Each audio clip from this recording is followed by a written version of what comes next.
கூண்டெல்லாம் வந்து அந்த டைமில் வந்து க்ளோசிங் டைம் நாங்கள் போகும்போது 5:30 அந்த மாதிரி க்ளோஸ் பண்ணிவிடுவோன்னு சொன்னாங்க. ஸோ அதெல்லாம் வந்து அந்த கூண்டில் அடைக்கிற மாதிரி பிடிச்சிட்டு இருந்தாங்க.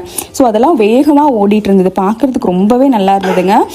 பாப்பா ரொம்ப நேரம் அதுவே தான் பார்த்துட்டு இருந்தாங்க. தென் மானோட வெரைட்டிஸ் எல்லாம் நிறைய இருந்ததுங்க. கொம்பெல்லாம் ரொம்ப பெருசாக இருந்தது, பார்க்க ரொம்ப நல்லா இருந்தது.